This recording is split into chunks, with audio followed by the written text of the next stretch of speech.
of the big things that I hear coaches talk about is the idea that I already told my athlete this, or we did this yesterday and they didn't remember anything. And often, as all people do, we tend to blame the receiver of information for not addressing the information that we gave them, rather than potentially reflecting on ourselves and us not delivering the information that they needed. So a lot of this today is really about reflecting on us as the message deliverer and how we can do that better, especially in an athletic setting, especially in a training setting, especially on on-court, on-pitch, on-field, in-pool setting. So the first sort of thing that we have to think about is, well, how do we learn?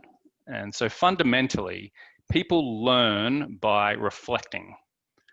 The process of reflection is what helps us actually learn something. So if you want to take it almost to a basic level, when you get yelled at, it's not the incident that teaches you about something or that changes your behavior in the long term, it's your reflection about the incident that then changes it. So that idea of, getting, say, honked out at a red light or at a green light, it's the reflection of I don't want that to happen again, which actually teaches you to learn something.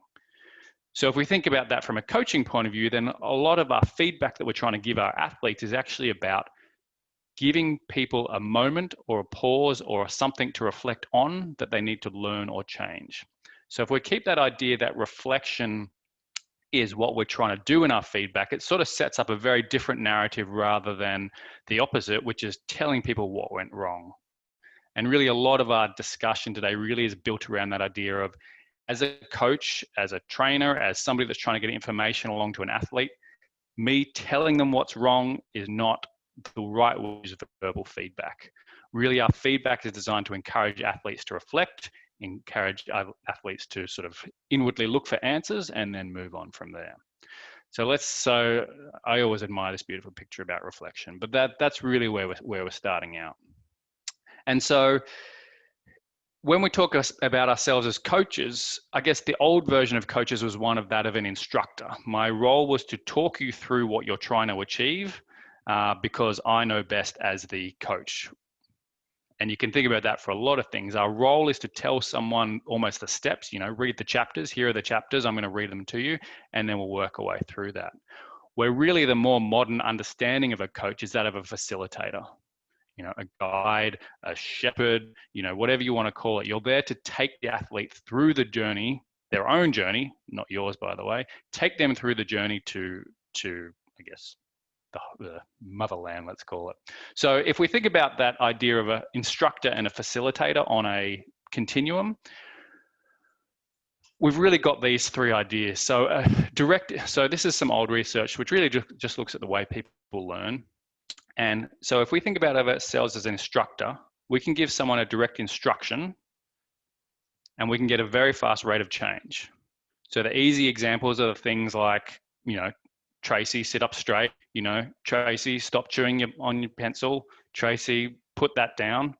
We get a very fast rate of change when we give someone a direct instruction. But the problem with using that as a way to change behavior is that the permanency of that change is really weak and the resistance to pressure. So in a sports setting, the transfer of that information is really, really poor. So if you think about yourself then as a coach in a training setting, if you are giving people direct instructions, you get a very fast rate of change then and there, but it doesn't last and it certainly doesn't turn up again in competition. So you get this really weird period where as a coach, you feel like you're having a huge impact because you're telling the athletes all of these ideas and they're changing in training. But as soon as they leave, when they come back tomorrow, they don't remember it, or when they go to do it in competition, it falls apart. And so we blame the pressure of competition for why it didn't work. But in reality, it's because they weren't taught it properly. So on the far end of that spectrum then of instructor to facilitator, the most sort of Zen facilitator we can imagine is that of free play, where essentially you just let people play and they will learn things very, very slowly, but they will have very, very, very, very strong pressure resistance because it's learnt in their own time, it's learnt through their own experience. But in sport, we don't have that much time. So we use this model in between, which we call guided discovery, which is almost, if you think about yourself as a facilitator, you're guiding people through that learning process. You're putting up, I guess, boundaries or barriers for where you want them to learn and steer through the process. And you're sort of almost poking them as they go along. And the reason we love that is because it's got that permanency of change and it's got that pressure resistance, which is ultimately what actually matters. The idea of people performing well in training is long gone from being good enough, because we all get judged on what actually happens on the pitch. So to reiterate myself, I guess the idea that getting people to do what you say is not teaching them, and it doesn't work in the long term. I think that's pretty fundamental, right? So if you want somebody smarter than me to say the same thing, we can look to someone like Benjamin Franklin, who gives us a similar sort of quote with that idea of, involving people in the learning process. And the amount of times, if you can reflect on your own things, when you get told to do something, it's not something that lasts with you a long time. The other option, of course, if you want to tell people to change, the way it can work is if you ride on their back throughout the rest of their lives and you constantly tell them over and over and over and over and over again to do something, and you stand next to them on a pitch and tell them over and over and over again to do the right thing. But not very practical, and I'm sure they'll punch you in the face before the time is too long. So let's get some research to add to that. This is some really nice some really nice research done, I think out of Vegas actually. So we have the amount of error here on the y-axis, so down is bad, up is good, and we have our training blocks running across the x-axis, so 1 to 3 to 10, and then we've got a retention test at the end. And this research was essentially just looking at what happened when you told the athlete what happened, or when you asked them what happened. Pretty simple, right? So literally that idea of, how did that go, or how was your foot in that position, versus your foot was here, or that didn't go very well. And the amazing thing is that across our 10 training exposures, we get exactly the same change in behavior. We get that amount of error decreases, performance gets better. So we're both feeling like we've done a great job. But in the retention test, in the transfer of that skill set, the people who were told what happened in training reverted right back to type as soon as they were put under any pressure situation, which really feeds into that idea that if you keep telling someone what happened in training, they will improve, but it won't transfer into the real world, which makes the effort that you've gone into saying stuff relatively useless, and you've probably just made people mad because you've been telling them to do something over and over again. So we did a really nice little research project with the Australian netball program when I was back there. Netball, for our American friends, is like basketball, except you can't bounce the ball. And that's probably about as good as I can get. So our national team are the world champions, and we did a really nice project with them, which was, the challenge was that everything they did, they had to ask a question of the athletes, which became quite comical at times. So I wouldn't recommend that as a full-blown approach, but the premise was pretty good. And we had this really nice quote, which we pulled off Google, as all good quotes exist. And that is the idea that if you having knowledge is you being able to tell someone what's wrong, but really the greatest sign is you being able to ask the right question to get that reflection that athlete needs at that moment. You've seen something that's gone wrong, and instead of you jumping in and telling them what's wrong, you've given them cause to reflect, and you've given them a moment to, I guess, you've seen something wrong and you've given them a cause to pause and reflect on their behavior and change as a result. If you want somebody more aggressive than me to tell you, or more talented, then you've got someone like Bruce Lee, who talks through a similar type of idea in his teachings. And unfortunately, most of my presentations won't get by without a cool picture of Bruce Lee about to punch something. So, and that's that still idea. He talks about it, I guess, a little bit more glamorously, shall we say? That idea that a teacher's a guide, that we're here to point you towards your ultimate version of yourself, rather than trying to fit you into a box that I've decided that you belong in. Just FYI, all the slides and everything will be shared with everybody, so you don't need to quickly write everything down as well. So this idea then, I guess, of what we see ourselves in this facilitator in our verbal feedback comes back to this idea that was explained to me by one of our football coaches back home, and not known for their, poetry of talking, but known for their ability to sum things up really nicely. And he spoke about that idea that, well, this is just the fish thing, right? And I was like, sure, what's a fish thing? And he was like, that one where if I give them a fish, then they'll eat for a day. But if I teach them how to fish, then they'll eat forever. And it's exactly that idea with verbal feedback. If you are there telling people what to do, you will be required to be there at every moment to tell them what to do. If you ask questions, if you guide people towards their own answers, then you can ultimately let them work things out for themselves, which is what we need our athletes to do. The other analogies are things like GPS. Like I've had diving coaches talk about being a GPS unit, where if you're a GPS unit and you tell the athlete how to get from A to B, as soon as that GPS unit is removed, like in competition or in any sort of real life scenario, they don't know how to get from A to B. So our goal is not actually to tell them how to get there, but it's actually to show them how to use the roads to get there. And I like to think about it with this quote down here. Am I telling you my solution or am I helping you find your own? This is Trent Dilfer. He was a quarterback and a reserve quarterback winning. God.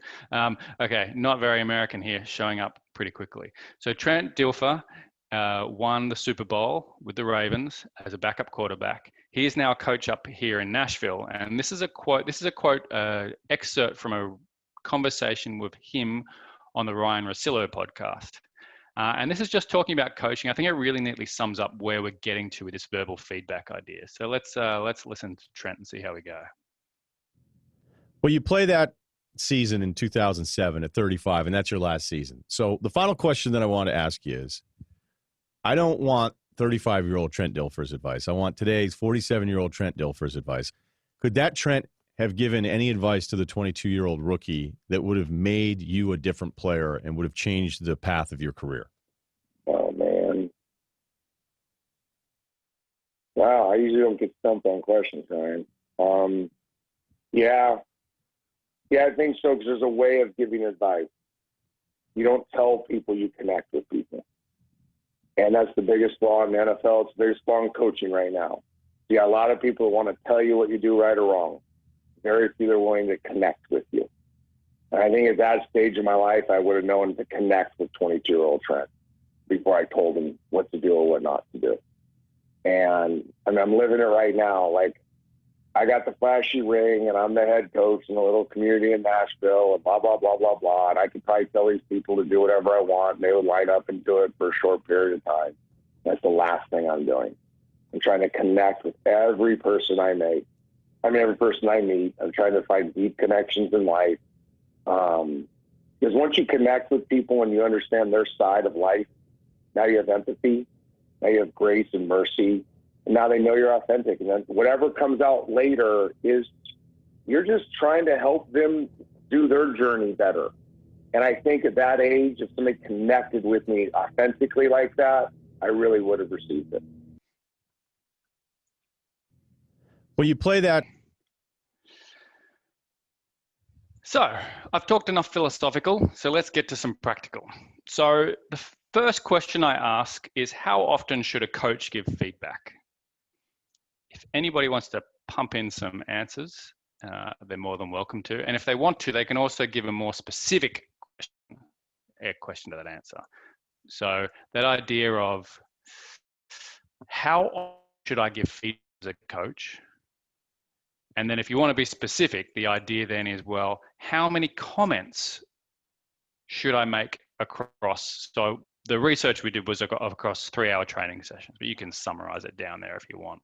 But how many comments would or should a coach make across 3 hours?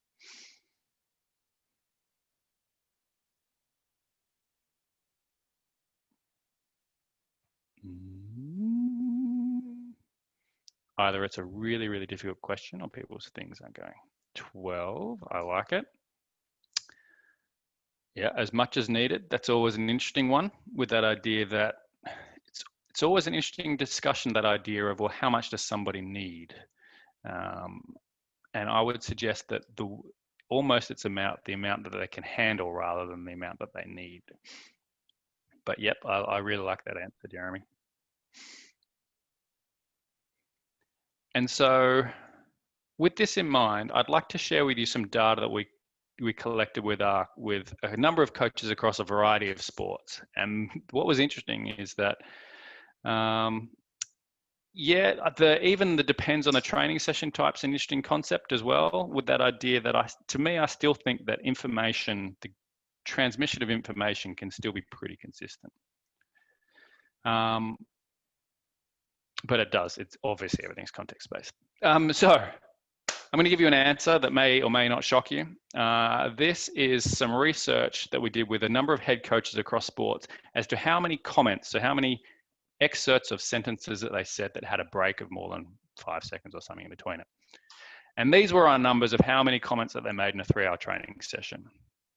On average, around 450 comments per 3-hour session, so 150 comments per hour. Which, if you think about the amount of information that then is going across, it's pretty brutal. And that idea that athletes can actually take in that much information is pretty terrifying. And so I don't do this to say that that's wrong, but I do it to challenge all of us to think about how much we actually speak when we're coaching, because as a general rule, it's too much. The idea that anybody could take that many pieces of information and apply them in a training session is pure craziness. And the idea that they would need that much verbal feedback is also somewhat crazy. And even if you're just repeating yourself, I'd also suggest the idea that you don't need to repeat yourself that much as well, even if you're saying the same thing over and over again, because I can assure you if they've heard it, they don't need to hear it again and again and again. The other challenge we have when we talk this much is that every piece of information we give is also diluted, which means that the more we speak, the more we have to speak, because people are listening to us less and less. So this turns into this really awful cycle where you just have to talk more and more and more because people are listening less and less and less. So with that in mind, let's just roll on to, well, let's get a famous coach to give us sort of a quote on that idea. With that idea that often as coaches, we think it's our job to tell people or give them in the information that they need in order to improve, but sometimes we've got to reflect more on what they can absorb at any given time. And so if we think about, if we take those comments and then we branch them out into the total amount of time spent talking during a session, these were the numbers that we found. So these is a total percentage of talk time running up the y-axis, and then these are our different coaches running across the x-axis. And on average, coaches were literally had words coming out of their mouth for around 40% of a training session, 45% of a training session. So every minute they were speaking for about 25 seconds. Which ends up being a lot of information. And the research that they basically had that split. So Phil Jackson, one of his books, he talked about looking and listening rather than talking. And we've been working on this model that's roughly around, we suggest, and actually it's in his book as well, that idea of 80% of looking and listening and 20% of talking would be a much better breakdown of that idea. So instead of talking for, 30 seconds every minute, you're speaking for more like 15.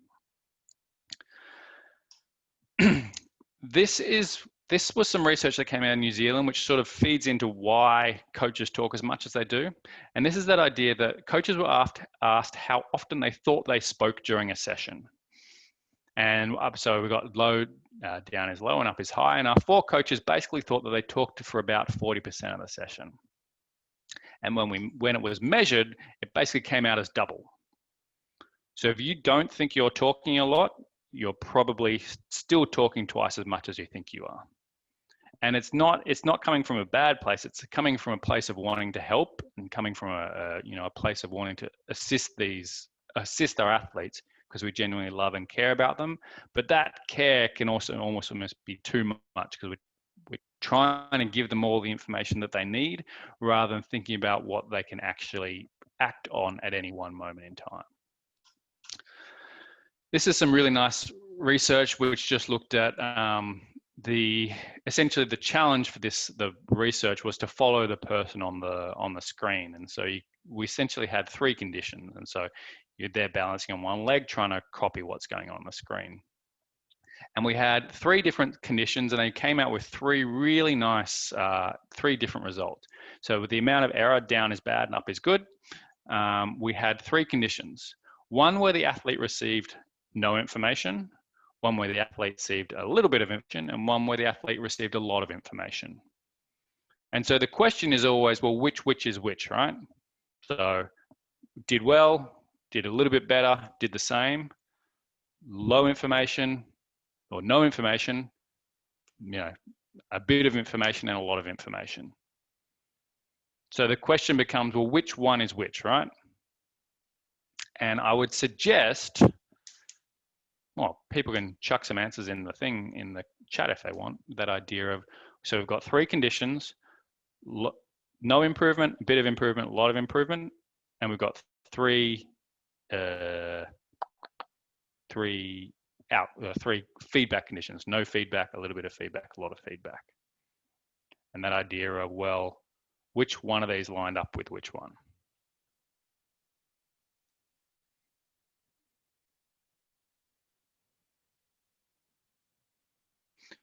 Would people generally agree that a little bit of feedback was best? Yeah, Colin can nod for me because he's the only one nodding. He's the only one I can see, so he gets pinned for everything. Oh, Melissa, I can see you too. Oh, I've even got a thumbs up from Joe. Okay, so we can all agree with a little bit of feedback is best, and I think I've been banging the drum pretty loud about on that. Thanks, Kelsey. Yep, you're right. Kenzie, you're right as well. So, but what's really interesting about this research is that the blue line where you got a little bit of, the blue line is actually where they had no feedback, and the red line is where they had a lot of, or full feedback, it was called, a lot of feedback. So what's interesting is that if you just shut up, athletes will do better than if you talk too much. They'll actually learn better. Which, if we feed back to our previous slide, we already talk twice as much as we think we do, and we already say a lot of things. And so we can actually be stunting this learning process without even realizing, because of the amount of feedback that's coming out of our mouths. And that idea is pretty scary, that if you just keep quiet, athletes will improve. It can be quite hard to handle for some people. But if you think about it, athletes are pretty talented. Humans are pretty talented in general. And so our role is, as a facilitator, as a guide, to show them the way to make these improvements themselves, rather than just to keep at them trying to solve things. So here's my swimming data for Colin. So this was some research that came out of the AAS, which was essentially giving athletes the opportunity to find their own answer to a problem. So the challenge was that the breakout distance, so that's once you dive in the water, the distance that you come out of the water at, was supposed to be 10.5 meters. And that was the task that they were given. And that was it. That was the only feedback they'd be given after each trial. And so there was no information about, block time. There was no information about power. There was no information about technique, where your head is, where your foot is.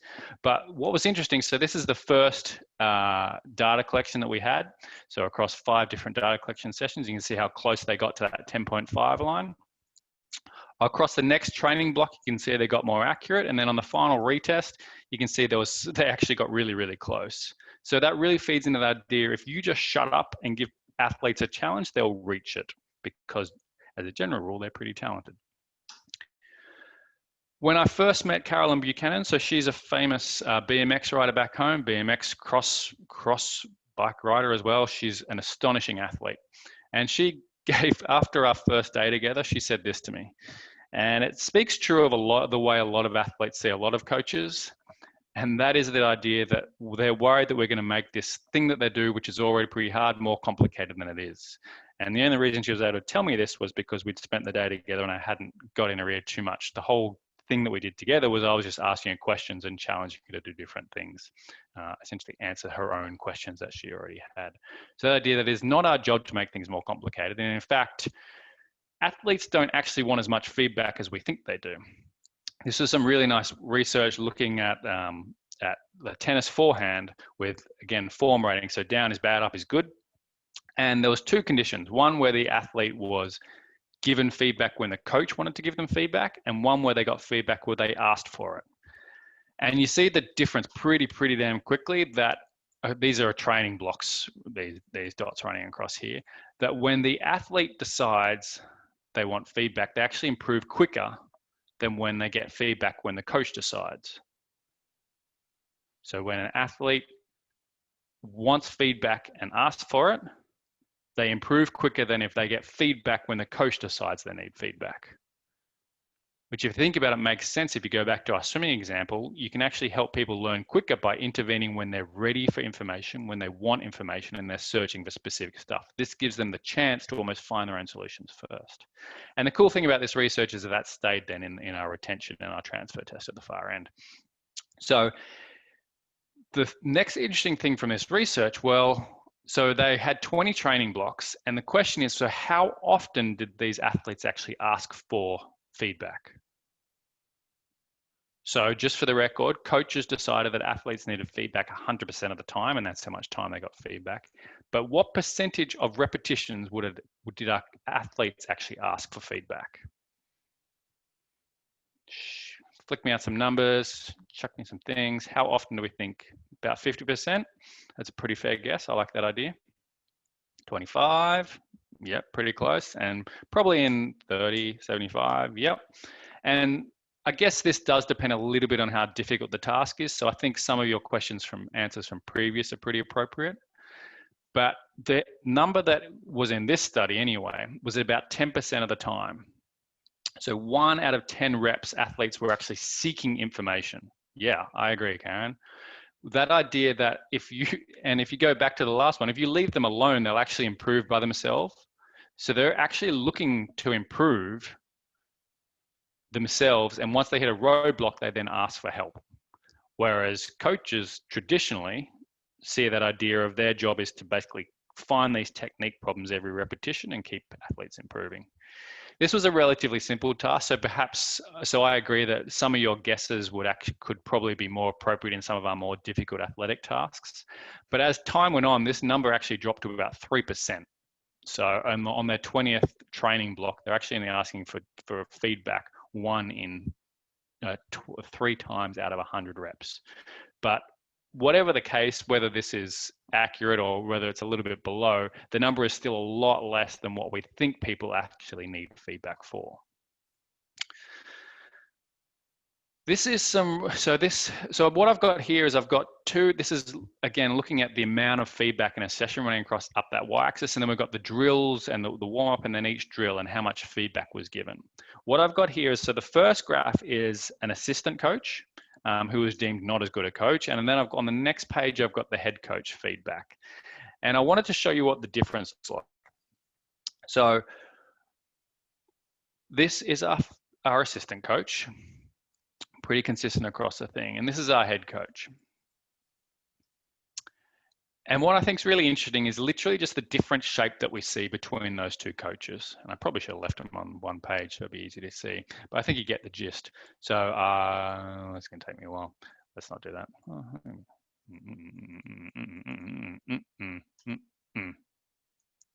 Assistant,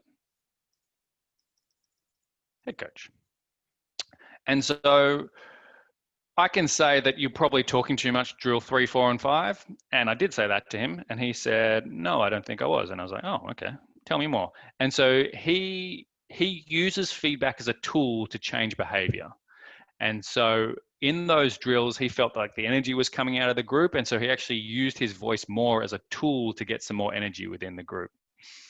And so it can be completely appropriate to give people that much feedback, but it has to be as a tool. And I think that's where we get to with this stuff, that your verbal feedback is a tool that has to be used for specific reasons every time you give it, because you're probably giving more than you think already. So the more you speak, the less impact you have. So you're probably already diluting the information that's going through. And you've only got so much of it you can use until people start to tune you out. So it has to be used as a tool to change athlete behavior as and when needed. And I think that's what our great coaches show that they do. This is a quote from him talking about feedback. And I think it really, really fits that idea that, our job is not to just give feedback because we think the athlete needs it. It's to give feedback to truly change behavior and to truly impact an athlete.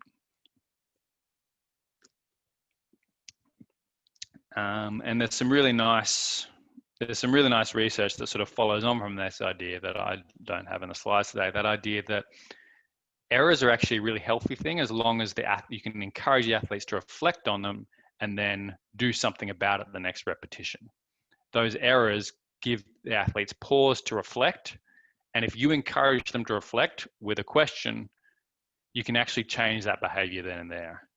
If an error occurs and that results in feedback coming their way, you almost stop that process of them thinking about what went wrong, because you're basically telling them what went wrong. You stop them from reflecting, and you give them solutions which they then try to act out, but anyway, not healthy. So trust the athletes, let the errors, use that error as an opportunity to ask a key question to change that behavior. The other simple way that we can reduce our amount of feedback is pretty much to stop talking while people are actually doing things. If you just let people do things and then talk in between those bouts of effort, you can reduce the amount of feedback you give a lot. And there's some really nice research that's both old and new, which agrees that giving feedback while athletes are doing stuff not only makes things worse, but also stops them learning, because you're interrupting their process of doing something by giving them feedback while they're doing something. So concurrent while somebody's doing something, terminal feedback at the end is more appropriate. That idea, I also like to use pre-feedback, if you want to call it that. Pre-back, feedback at the start rather than feedback at the end to guide what they're doing. We'll get that to them in another slide. So the next question then is, how long should a piece of feedback take? How many seconds do you think the athletes can take information in based on listening to your words? Give me a number in minutes, hours, seconds. 30 seconds, 10 seconds, 10 seconds, 20 seconds. Very, very accurate group, guys. I'm impressed. The actual answer, the work we did back at the AES came out at about 6.5 seconds. Was the amount of time that you could get an athlete could retain information that was coming their way from. And to put that in nature terms, apparently goldfish have memories of about 6.5 seconds. So if you imagine that you're speaking to a bunch of goldfish, you're probably pretty much bang on in terms of how much information can come out of your mouth and head to the other way. And I guess if we think about it, the longer your feedback, traditionally, the more sort of points you hit on. And if we think about that screen with the person copying the dance moves, the more time I spend talking, I'm probably hitting more and more points. So I'm probably adding to the amount of things I'm asking someone to then work on. And the challenge with that is that the other problem with giving people more than one thing to work on the next rep, or discussing more than one thing that just happened, is that you're then asking for them to work on more than one thing. And because you've told them 3 things, and the biggest problem with that is if you tell somebody 3 things and they change their behavior, you don't know which one of those 3 things worked. So on the next repetition, you have to give them those 3 bits of feedback again, and you'll probably add a 4th or 5th. So I'll just shut up in the idea of taking too long to give feedback and just say, keep it short. So we did some work with the Australian synchronized swimming team. So synchronized swimming, I think it now technically has another name, but anyway, water dancing, let's call it that, water gymnastics. So when I first started working with them, their feedback traditionally lasted about 30 seconds. And we think 30 seconds isn't very long, right? So I'd like you to read through, this is transcribed coaching talk. I'd like you to read through what 26 seconds of feedback sounds like. I shouldn't say sounds like, reads like. So this is 26 seconds of feedback. Now there's some terminology stuff in there that's specifically synchronized swimming, but it still doesn't change the mess that is what 26 seconds of feedback sounds like.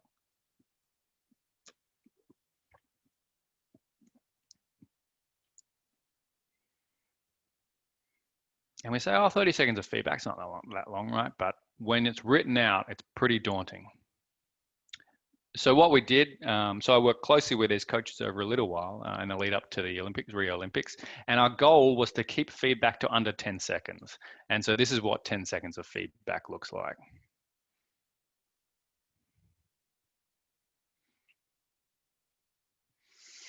And so that always question is, the purpose of feedback is to change behavior or encourage reflection, then which one's easier for the athlete to take on? And so here's another example, 17 seconds.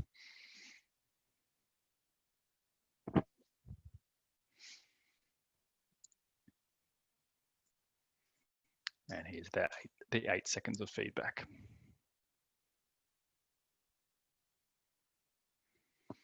And what was interesting with all of this work that we did was when coaches were giving longer bits of feedback, they tended to be replaying what had happened in the last repetition verbally to the athletes.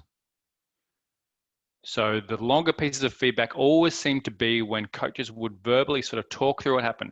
You had a nice start and then this happened and then your technique went here and then your elbow went up and then your wrist followed. And so our longer bits of feedback are always almost coaches verbally talking through what they've seen as though that's what they feel the athlete needs to understand.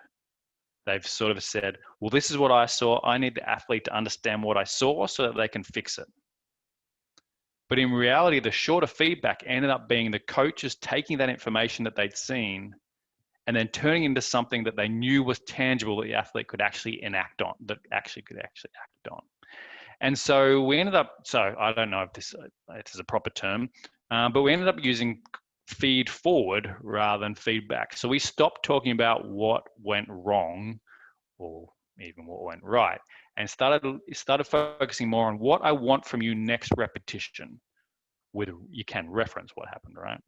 But think about what you want for them next time rather than telling them what happened. I'd like your toe more pointed on this next repetition. I'd like, you know, how do you think that went? What are we going to do better next time? I really liked your head position. I think you can get your leg straighter, hip higher, whatever phrase you want to use. But thinking about using your feedback as a tool to change the next repetition rather than to stop and sort of drill into the last repetition. And I think that feeds in nicely the idea of it also stops you from talking too much because you can't talk that much about what's coming next. This is Sir Alex Ferguson, a really famous Manchester United head coach. And this was his quote when asked about this sort of thing. And I think it's a really nice way to sum it up. And really, as coaches, our job is to simplify these things for athletes. And we should be able to sum up things in 10 seconds, in 10 words. We should be able to give people actionable things on the pitch that cause them to reflect and then change their behavior. The more we talk, it's almost a reflection that we haven't quite grasped what we need them to do. And so we just sort of give them all the tools and sort of hope that they find the right one on the next repetition. Where great coaches are actually going to say, this is what I think you need to change, and go do it. The next thing I wanted to hit on was positivity.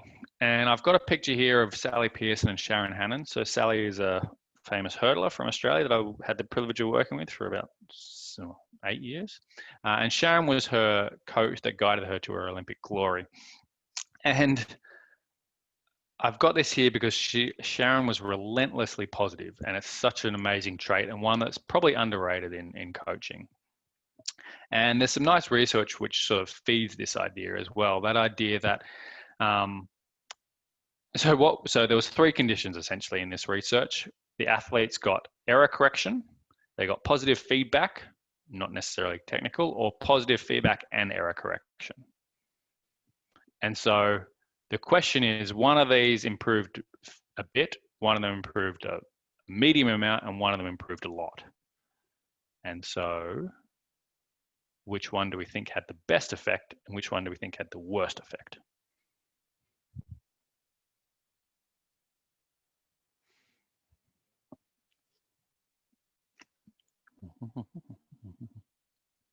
So error correction, positive feedback, and positive feedback and error correction.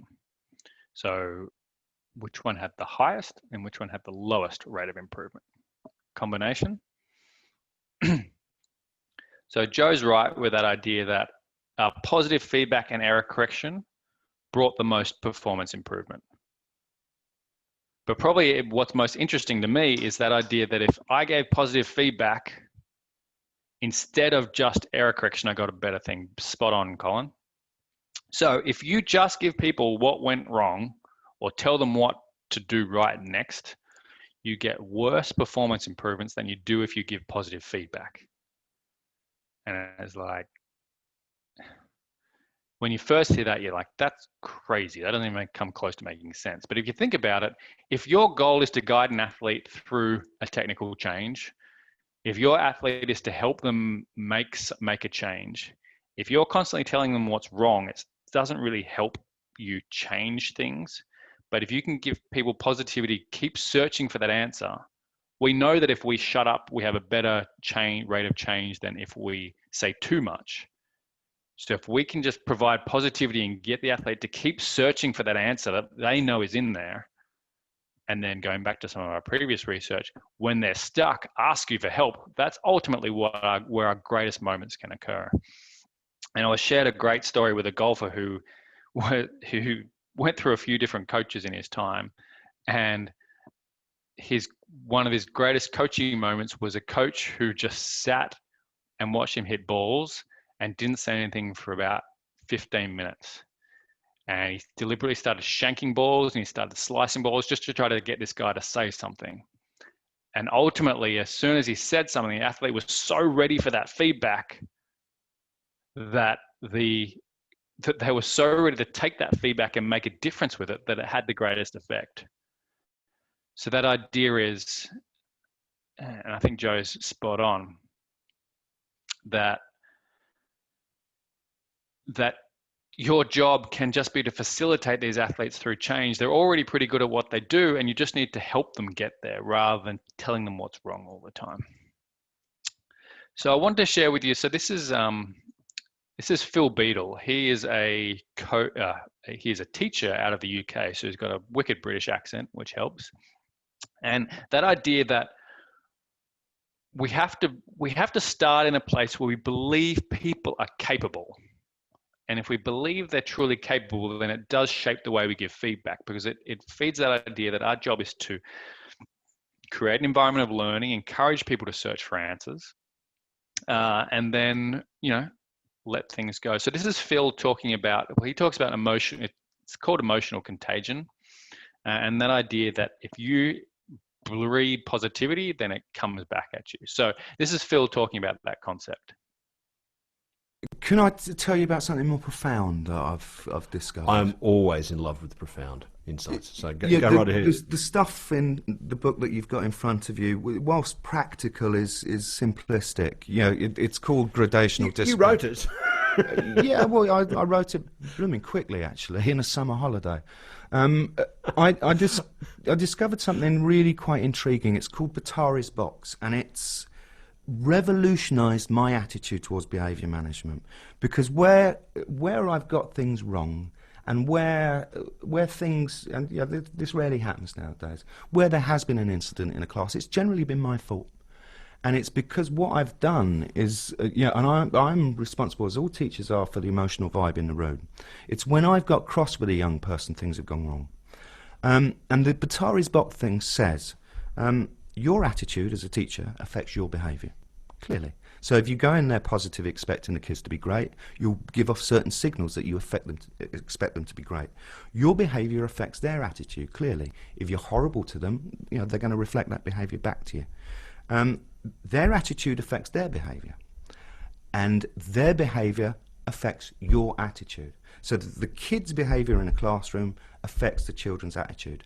That is the point at which you can make a decision to be a professional.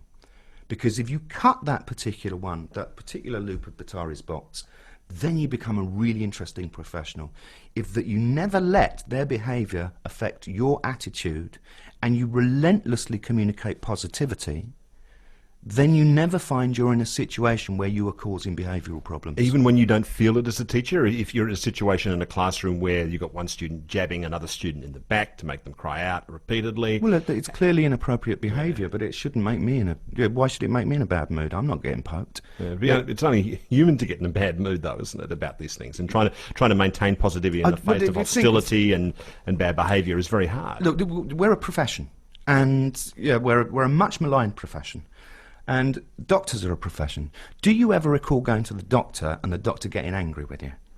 And as a profession, and for me, this Batari's box thing, their attitude, don't let their attitude affect your behaviour, is kind of the key to professionalism.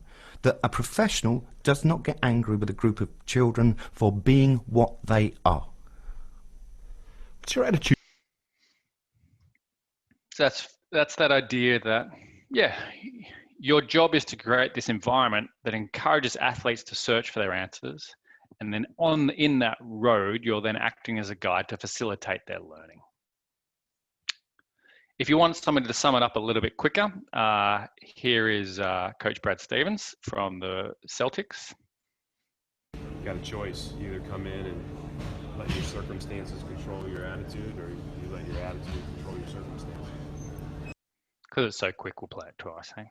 You got a choice. You either come in and let your circumstances control your attitude, or you let your attitude control your circumstances. And that idea of positivity, I think, then translates all the way to the highest levels of the NBA. Here's Steve Kerr speaking to his star, Steph Curry. Here's what I'm going to show you. That's your shooting totals. That's your plus minus. All right, so it's not always tied together. You're doing great stuff out there. The tempo is so different when you're out there. Everything you generate for us is so positive. It shows up here, not always there, but it always shows up here. You're doing great. Let's go. Carry on, my son. So I really like that idea of, if you do nothing else, create a positive environment for people to learn in, and they'll guide their own learning. If you can then give key information at key times to help people reflect, you can then go from a great facilitator to a guide. And really that's our role. Our role is not to bombard people with information, to give them as much feedback as we think they need. It's to give them enough feedback to help them make their own changes. And I think that's a really important difference, that our job is not to give them the information and then be like, well, I gave them the information. What else do you want from me? Our job is to choose the time that we give them that information to make that change. Our job is to cause them to reflect in a way that causes them to change. Our job is to not necessarily tell them what's wrong, but tell them the thing that actually helps them fix it and helps them change it. And it's a really different way of thinking about feedback when you move from an instructor who gives people direct information and tries to get change then and there, to more of a facilitator who's trying to change this person and the way they perceive their own performance. So with the idea of talking too much, I'm going to shut up. Well, I'm going to give you a summary anyway of what we've talked about, and then I'm going to leave it open for some questions, and then maybe bid you farewell and get on with our evening. So if I had to sum things up, feedback is a tool to facilitate reflection and learning. And so because it's a tool, it has specific times when it is and isn't useful. And it also is not the only tool you have in your tool chest. So the biggest, I guess, challenge we have is that sometimes we just think more feedback is better. A bigger hammer is better.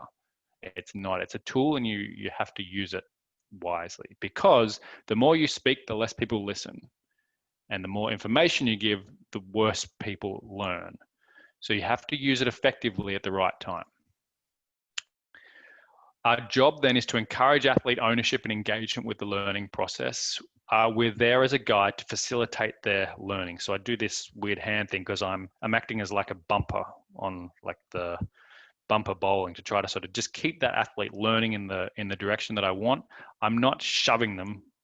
I'm simply keeping them on the right course. And our other thing is just ask more questions. It's fascinating to me how few questions we sometimes ask of our athletes, and we give them feedback and information anyway. That idea that I would actually give someone information without finding out if they actually needed that or wanted that is, when you think about it, it's kind of crazy. And just because an athlete's looking at you doesn't mean that they want your feedback. And finally, just be positive. If nothing else, be positive and help athletes keep searching for those changes. And I like to, if there's one thing to sort of reflect on as you're coaching, that is that idea of, am I telling you my solution to a problem, or am I helping you find your own solution to a problem? And that can be a really important difference. That, well, my solution would be, I think the elbow's too high. Think about bringing, like, you need to get your elbow down and keep your hand here. Whereas the athlete's solution might actually be to think about their hand or their wrist, or it might be they might be better able to control their core. I'll stop getting too much into that. But your job, as I said, is a guide to help people find their own solution to problems. And if you wanted to have some self-reflection questions to either enact in your next training session or to think about before your next training session, these are the ones that I'd encourage you to think about. How often do I speak at training? And is it always helpful? How many times do I ask questions? And then of those questions that I ask, how many times is the answer yes, something more than yes or okay? Because I can guarantee you every time you get an answer of yes, you haven't really asked them a question that's helpful, help encourage reflection. So I guess that's where I get that idea of how many times do I truly answer a question that I truly listen to an answer from. The next challenge I have for you is, can I shorten my feedback? Can we get under that 10-second window? Do we even know how long our feedback is? Especially these days with our phones, I encourage all coaches to put their phone on and record themselves coaching. It is a ghastly process at first. I still do it. Geez, I'm about to say that my biggest problem is I say a lot, which you've probably already experienced tonight, which I'm still struggling to fix. And I usually say it straight away there. So can I shorten my feedback? I recommend going through that process. And then can I be genuinely positive? And I say positivity with specificity. So instead of just good job, nice work, I encourage the idea of, I really liked that you did this, or I really liked that you changed this or enacted this. That idea of being genuinely positive. When you have specificity in your positivity, it really increases the rate of learning. And then finally, can I put more focus on the next rather than the past? So can I keep looking forward for the athletes? Can I encourage them to keep searching for things rather than focusing on what they did wrong? If you want to go to a higher level with this stuff, the other ways to reduce your verbal feedback is to redesign your training so that the training drills actually give the feedback so you don't verbally need to. And that's probably a discussion for another day, but I wanted to put that out there, that if you think that I need to talk more, can you design your drills more or your training more so that you don't have to talk? And that's, to me, when you get to the real high level of coaching, where you can put something on somebody or give them feedback through a certain drill where they can then start making their own changes as a result. I'll leave this quote here, and it's just gone past 7 here in the US, or in Memphis anyway. If there are any questions, you can either unmute yourself and pop on, or you can put some stuff through the feed. So I've got a question coming from Mel first. Remote coaching, time is not. Sorry, I'll read this out. What are your thoughts on remote coaching? The coaches are only able to give minimal feedback because they're not physically there. The timing is not always great right away and may not be until well after the training session. It encourages athletes to figure out themselves things more than if it was in purpose. So Mel asked that idea about remote coaching. As a remote coach, you can't physically give feedback when something's happening. And so is that actually a helpful process? And I think my answer would be, as a general rule, it's not as bad as people think it is, because the athletes will solve stuff themselves. But I do think that the greatest coaches are the ones that do something right at that moment when you're ready to receive feedback. So I think by being remote, you miss those moments to truly change behavior. So I think as a general rule, it's not as bad as we think it is, because I think people don't need as much coaching as we tend to think they do. But I like the idea of being there to be able to enact on that one moment where somebody's ready to receive feedback. So I guess that's my thoughts on it. I don't know if that answers it. So it's not as bad as it could be. but you miss the key moments. And so I think with a remote coach, you have to somehow design your drills really, really well to encourage people to have those reflection moments within their training.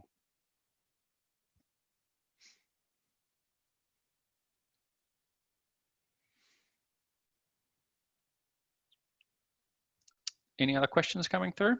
Otherwise, Tracy's going to cut me off. Yeah, Daniel, I've got a question. Go on. All right. Hey, buddy. Yeah. So, like, how do you think, or do you think this changes as the athlete's age goes down?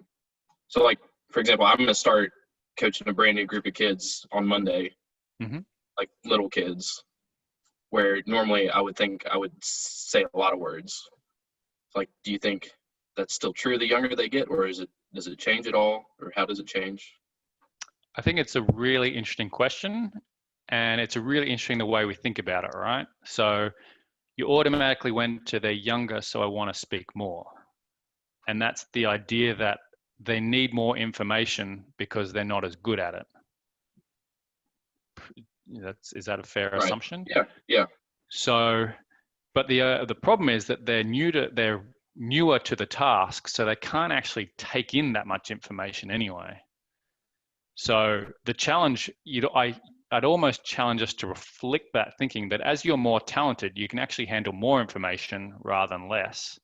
And so if you actually wanted to rethink it, you'd actually say, well, as you're new to it, my challenge is actually to say as few things as I can, because I need you to explore things yourself. And so for in a situation like that, the challenge is, well, how can I design our training environment to give feedback so that I don't have to verbally do it, especially in a group setting where one of the things we think is that the athletes are only listening to the feedback that they're getting, but they're actually listening to the feedback that's coming from that you're giving to all the athletes. They're actually all taking it in, which is both a blessing and a curse because they're actually getting more feedback than you think. So we worked with junior gymnasts in this regard, and we got down to about 7-year-olds where they could answer questions about their training, and they could sort of help design their training scenarios themselves. So I'm yet to really work with some junior athletes that need a lot of feedback. And if we ask questions, it was actually often surprising as to how much they already knew. Gotcha. Okay, thanks.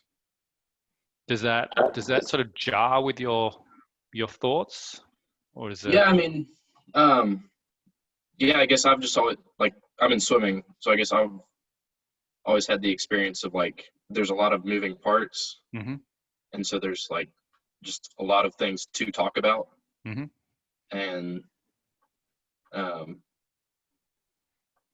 but yeah, I guess looking back, it does kind of make sense. There's probably been a lot of times where I've, like, overloaded the kids instead of helped them. Well, it's almost like, I think with kids, sometimes we're so keen to fix all of the problems that we try to fix all of the problems rather than accepting that, you know what, today, let's just get if we finish today with our hips being in a better position or our elbows being in a better position, then that's a win, and let's move on, rather than being like, well, I know that this bit's wrong and this bit's wrong and this bit, and their breathing and their balance, all these things are wrong. So you've almost got to pick your poison as to say, well, and from a bigger step, like, well, what do I truly want out of today? And can I just focus my feedback on that and give them both positive and negative feedback there to sort of get those key changes I want? And I think it's actually probably a challenge for a coach to say, well, okay, what's the most important thing here? What do I truly need them to change today, and what can wait till tomorrow? Okay. I guess another question. Do you think there's any difference between training session and competition with feedback? Well, feedback for learning tends to be more, you're allowed to, I guess, challenge people a bit more. Traditionally in competition, you'd probably just give a bit more positive feedback because it's more about confidence. Right. I would suggest any technical feedback in competition is pretty useless, because if they haven't learned it already, and if they aren't going to enact it in competition anyway, you telling them before they start is not going to help either. Yeah. So I tend to think like you you probably just reflect on the key things that, you know, you worked on that week very, very briefly, and just lots of positivity. I think anything else makes coaches feel good about doing something, but doesn't actually change athlete behavior. So I think often, you know, it's the same with team talks before games and team talks at halftime. So I think it's often for the coach's benefit rather than the athlete. I don't think athletes truly care. Yeah. Kevin, what do you got for me? Just a quick question. Does feedback have a role in improving perception ability, thinking about perception action coupling, or should it be more focused on action outcomes?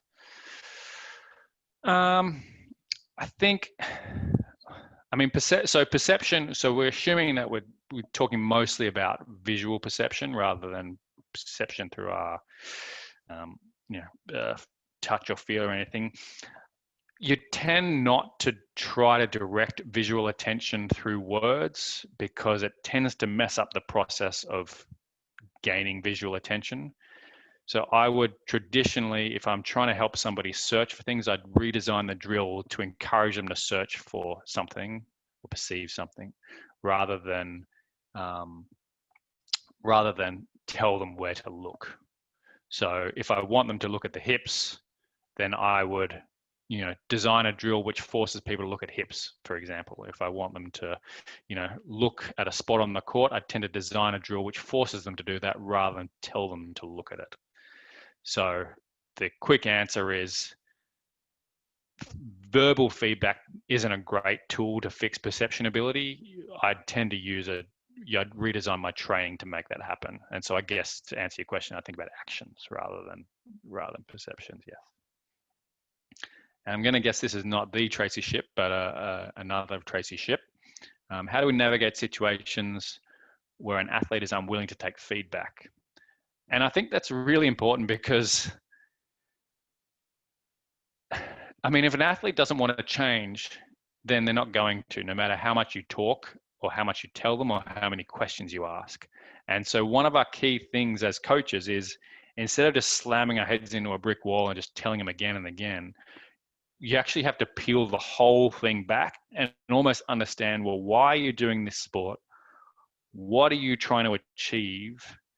And how can I help you get there? And I have to show you that what's going on at the moment is a limitation to your performance. So a lot of the problems where athletes don't want to listen is that idea that they already think they're good enough at task A or part A. So I don't need feedback on that now, and I'm not going to change it because that's what makes me successful.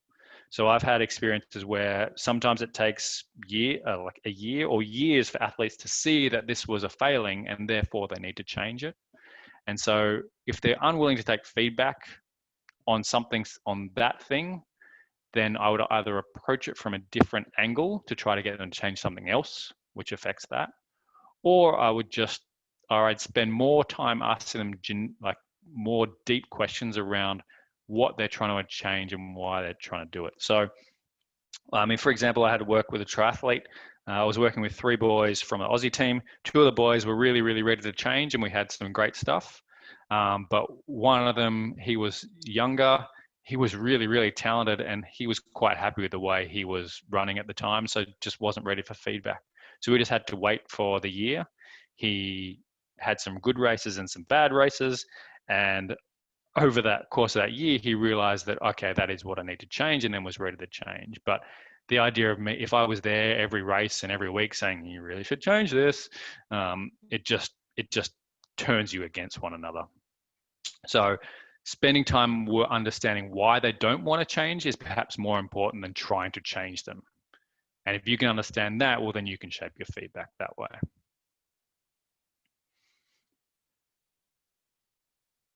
I think that probably went for a bit long, but I think you get my drift, that if someone doesn't want to change, they won't. So your job is to find out why they don't want to change and go from there. Any other questions, family? I do. I got a real quick one. Will we be able to access this recording at a later time? We sure will, Robert. Tracy Shipp, number 1. Do you want to chime in on how people are getting shared both either slide content or video content? Sure. Tomorrow, I'm going to upload it to YouTube and send a link to all the registrants. Cool. And will we email them the PDFs of the slides? Yeah, we could do that too. We could email a link to the video and the slides both. Oh, look at that. Kicking ass. Yeah. Sound okay, Robert? Yes, sir. Thank you, Tracy. Thank you. Awesome. Thank you so much for spending your night with me. I really, really appreciate it. I hope you got something out of it. I really like talking about this stuff, as you might have guessed. So feel free to contact me, Twitter.